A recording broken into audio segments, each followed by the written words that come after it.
Folic acid हे एक विटॅमिनचा प्रकार आहे की जो हिमोग्लोबिन बनण्यासाठी गरजेचा आहे.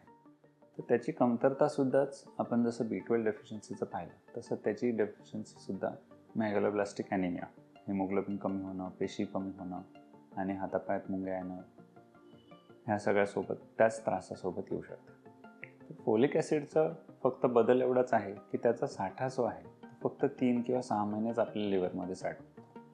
त्याच्यामुळे त्याच्या आहारातून बदल किंवा त्याची प्रेग्नन्सीमध्ये कमतरता होऊ नये म्हणून आपण थ्रूआउट प्रेग्नन्सी सगळ्या प्रेग्नंट फिमेलमध्ये आपण फोलेट 5 MGची गोळी पूर्ण प्रेग्नन्सी 3ऱ्या महिन्यानंतर ती चालू ठेवतो.